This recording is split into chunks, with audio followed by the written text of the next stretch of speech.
मेरे प्यारे बच्चों, सुभागी देवी इंटरमीडिएट कॉलेज के स्टडी क्लास में आप सभी का स्वागत है।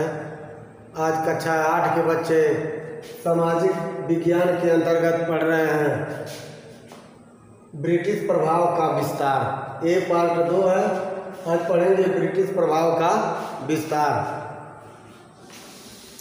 ब्रिटिश प्रभाव का विस्तार में देखेंगे 1765 से 1785, यानी 1765 से 1785 अर्थात 20 साल के अंतर्गत जो ब्रिटिश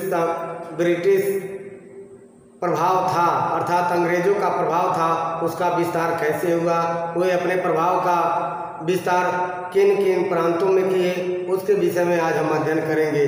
तो कर्नाटक में अंग्रेज और फ्रांसीसियों के बीच हुए युद्ध ने, जो कर्नाटक में प्रथम युद्ध, कर्नाटक का द्वितीय युद्ध, कर्नाटक का तृतीय युद्ध जो भी हुआ, उसमें जो कर्नाटक में फ्रांसीसियों और अंग्रेजों के बीच जो युद्ध हुआ था, उस युद्ध के बाद अगर देखा जाए, जिसमें प्लासी का युद्ध और बक्सर की लड़ाइयों ने भारत में ब्रिटिश सत्ता का स्थापना का मार्ग खोल दिया। अब सन 1765 ईस्वी तक अंग्रेज बंगाल, बिहार और उड़ीसा, कहाँ 1765 ईस्वी में अंग्रेज बंगाल, बिहार और उड़ीसा, इन तीनों राज्यों के वास्तविक शासक बन बैठे और अवध का नवाब उन पर आश्रित हो गया। अवध अर्थात अयोध्या का जो नवाब था वह भी उन पर आश्रित हो गया। अवध, ये सब इनके अधिकार क्षेत्र में आ गए थे। सन 1765 से लेकर सन 1772 तक अगर देखा जाए तो बंगाल में दोहरी सरकारी नीति चल रही थी। दोहरी सरकारी नीति क्या थी? वहाँ सेना और राजस्व वसूली अंग्रेजों के हाथ में था और प्रशासन को संभालने का व्यवस्था नवाब के हाथ में था। यानी प्रशासन का कार्यभार नवाब देखता था और सेना जो है राजस्व की वसूली का काम सेना कर रही थी। इस तरह देखा जाए तो वास्तविकता अगर देखा जाए तो बंगाल में किसका प्रभाव था? अंग्रेजों का। अब 1770 ईस्वी की बात होती है।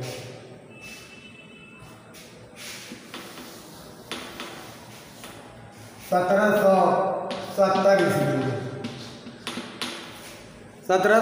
ईस्वी में देखेंगे तो बंगाल में भयंकर अकाल पड़ गया था और उसने बंगाल की जो दोहरी सरकार थी वो भी खत्म कर दी गई और बंगाल पर कंपनी का कब्जा हो गया, अर्थात बंगाल पर सीधा कंपनी अधिकार कर लिया और इसी का कलकत्ता बंगाल की वास्तविक राजधानी बन गई।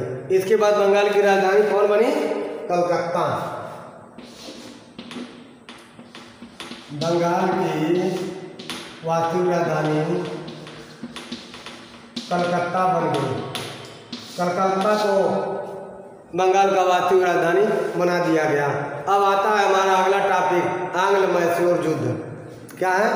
आंग्ल मैसूर युद्ध।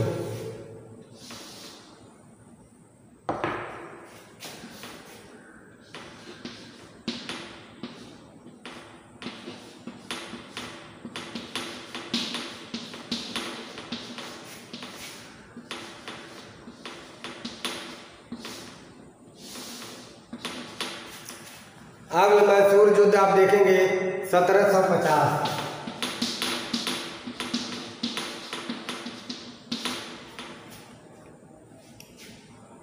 आंग्ल मैसूर युद्ध 1750 में हुआ। अब देखा जाए, अंग्रेज जब मैसूर की राजधानी मैसूर राज्य पर अपना आधिपत्य स्थापित करना चाहा तो मैसूर का जो शासक था हैदर अली और अंग्रेजों के बीच युद्ध हुआ। बाद में दोनों लोगों के बीच में बाद में क्या हुआ? एक संधि हुई, एक समझौता हुआ और दोनों पक्षों ने ये तय किया, क्या तय किया कि अगर अगर मैसूर राज्य पर अगर कोई आक्रमण करता तीसरी कोई सत्ता तो अंग्रेज साथ देंगे। अगर अंग्रेज के किसी प्रांत पर अंग्रेज के किसी क्षेत्र में अगर तीसरी शक्ति युद्ध करती है तो हैदर अली उसका सहयोग करेगा। लेकिन कुछ समय के बाद देखा गया कुछ समय के बाद जब मैसूर में मराठों ने आक्रमण किया, जब मराठों ने आक्रमण किया तो क्या हुआ, जब मराठे आक्रमण किए तो अंग्रेज लोग अपनी सेना मैसूर राज्य में नहीं भेजी, अर्थात हैदर अली का सहयोग नहीं किया। बाद में बाद में युद्ध हुआ और हैदर अली उसमें विजयी भी हुआ, लेकिन वह अंग्रेजों से क्रुद्ध हो गया क्योंकि वह संधि के अनुसार उसका सहयोग नहीं किए थे, जिसके कारण हैदर अली अंग्रेजों से खफा हो गया अर्थात क्रुद्ध हो गया, जिसका परिणाम ये हुआ कि फिर अंग्रेज और मैसूर से एक युद्ध लड़ा गया। अर्थात इसका परिणाम ये हुआ कि दोनों में के बीच फिर युद्ध निरंतर चलती रही और युद्ध होते हुए अगर देखा गया तो 1780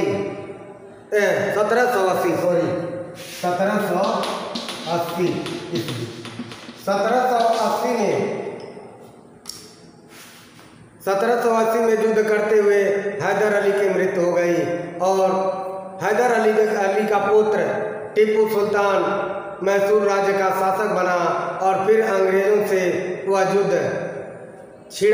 युद्ध की प्रक्रिया प्रारंभ रखा, अर्थात टीपू सुल्तान युद्ध को करता रहा। अब इसके बाद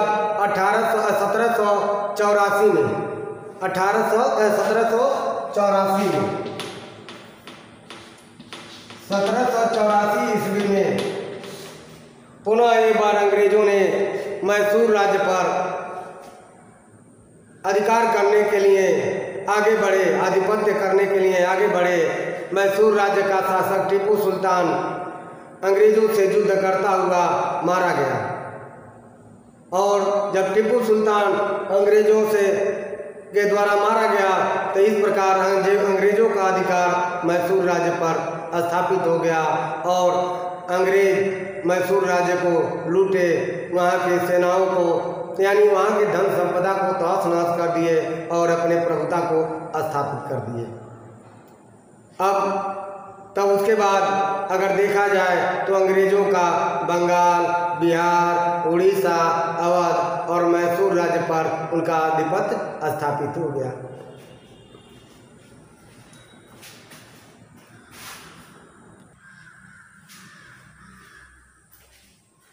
अब अगला आपका टॉपिक है ब्रिटिश राज्य का विस्तार।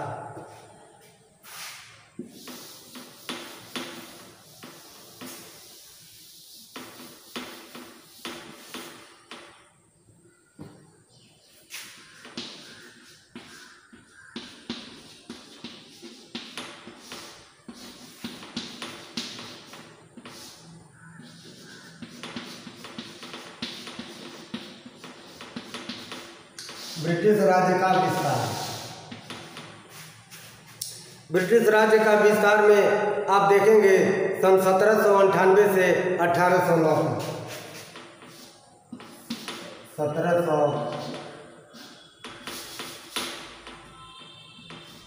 1798 से 1809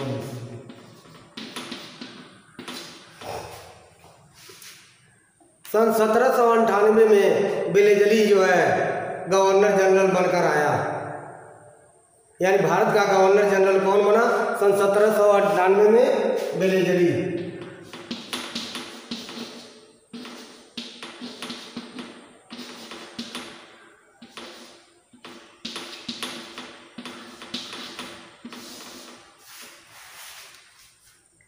बेलेजली नाम है,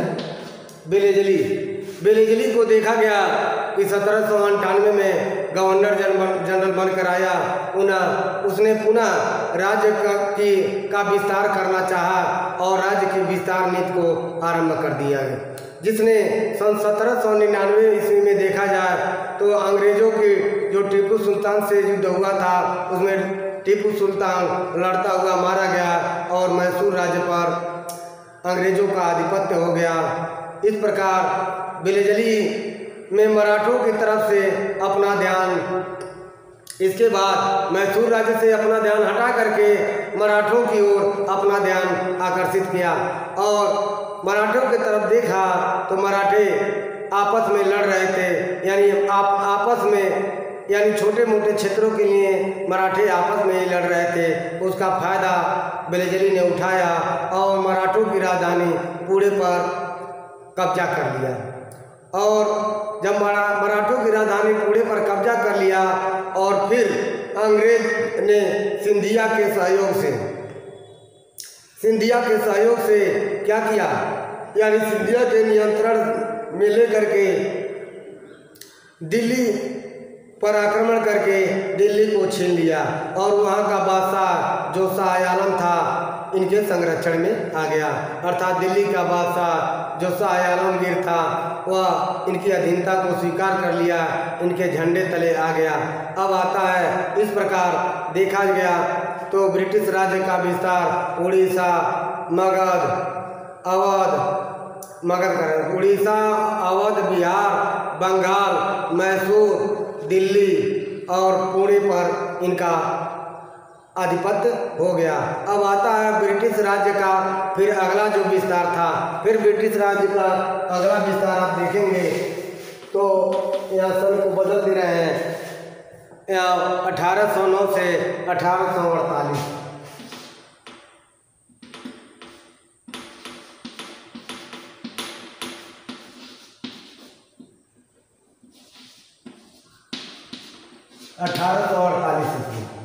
ये 1809 से और 1848 ईस्वी के बीच में आप लोग ध्यान देंगे, अंग्रेजों ने इसके बाद भारत के पश्चिमोत्तर सीमा पर अपना ध्यान आकर्षित किया, जिसमें उसने अफगानिस्तान, ईरान और भारत के पश्चिमी सीमा पर अपना प्रभुत्व स्थापित किया और सतलज नदी तक बढ़ते गए, यानी सतलज नदी तक अपनी सत्ता को बढ़ाने में सफल हुए। और सतलज नदी के पूर्व में राज्य था, कौन राजा थे? राजा Ranjit Singh.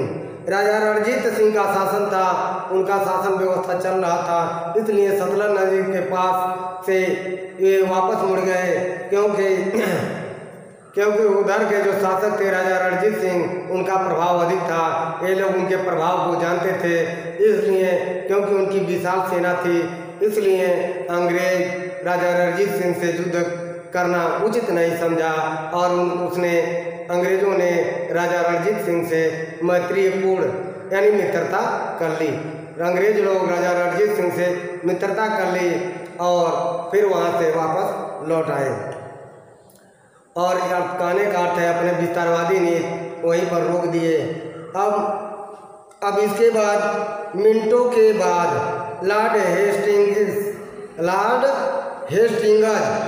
Lord governor general बनकर भारत आया और उसने नेपाल में लड़ाई प्रारंभ कर दी और काठमांडू पर अपने अधिकार को स्थापित कर लिया, अर्थात नेपाल की राजधानी जो काठमांडू थी वो भी अंग्रेजों के अधिकार क्षेत्र में आ गई।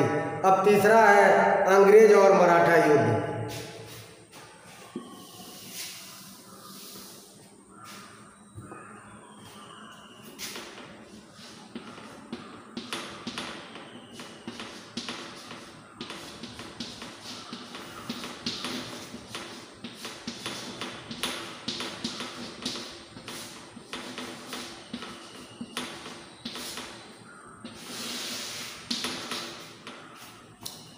ये जो अंग्रेज और मराठा युद्ध है ये 1817 की बात है। कब की? 1817 ईस्वी। ये अंग्रेज और मराठा युद्ध 1817 में हुआ, अर्थात ये पिंडारी जो थे 19वीं शताब्दी के आरंभ में पिंडारी का उदय हुआ। ये लुटेरे थे, अर्थात ये मराठा इनकी मदद भी करते थे, ये लूटपाट करते थे, अंग्रेजों की शासन व्यवस्था जहाँ थे यहाँ लूटते थे और इनका सहयोग मराठा लोग करते थे। बाद में अंग्रेज़ों ने इस पिंडारियों को दमन करने के लिए एक नीति बनाई और उन पर आक्रमण कर दिया, जिससे मराठा पिंडारियों के सहयोग के लिए आगे बढ़े और उसका परिणाम ये हुआ कि मराठों और अंग्रेज़ों के बीच युद्ध छिड़ गया, अर्थात अंग्रेज और मराठा युद्ध के नाम से जाना जाता है। इस युद्ध में अंग्रेज विजयी हुए और मराठा की पराजय हुई। इसके बाद मराठाओं का शासन समाप्त हो गया और अंग्रेजों का शासन स्थापित हो गया। अब आता है अगला टॉपिक, राजा रणजीत सिंह। क्या है? राजा रणजीत सिंह।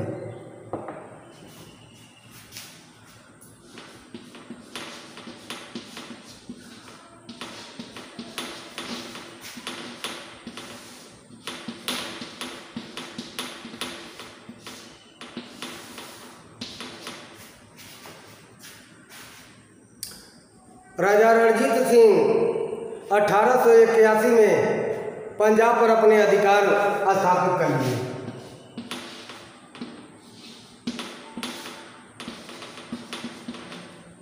राजा रणजीत सिंह 1801 में क्या किए? पंजाब पर अधिकार कर लिए। किस पर? पंजाब।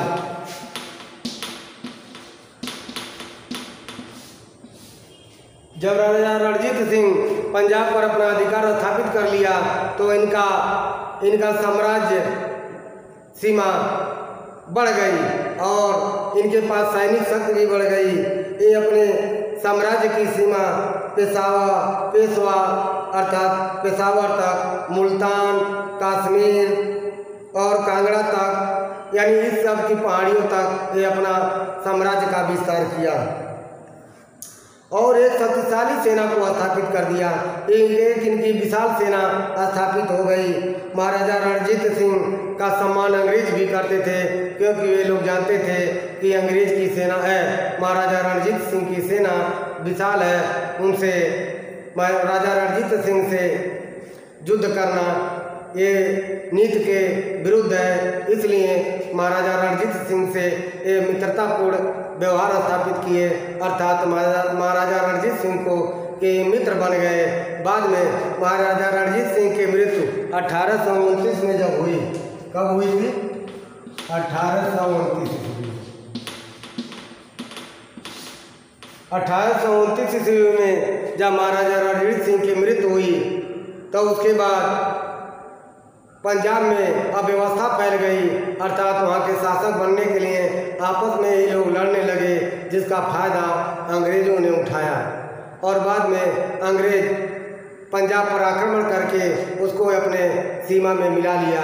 अर्थात इस प्रकार देखा गया तो ब्रिटिश शासन के साम्राज्य विस्तार में आप लोग देखेंगे तो पूर्व से पश्चिम तक जो भी राज्य थे, चाहे बिहार था, चाहे उड़ीसा था, चाहे असम था, चाहे बंगाल था, चाहे अवध था, चाहे मैसूर राज्य था, चाहे महाराष्ट्र था, चाहे पुणे थे, चाहे अफगानिस्तान, ईरान, पंजाब और कश्मीर तक और नेपाल तक को मिलाकर इन अंग्रेज़ों का विस्तृत भूभाग पर अधिकार हो गया।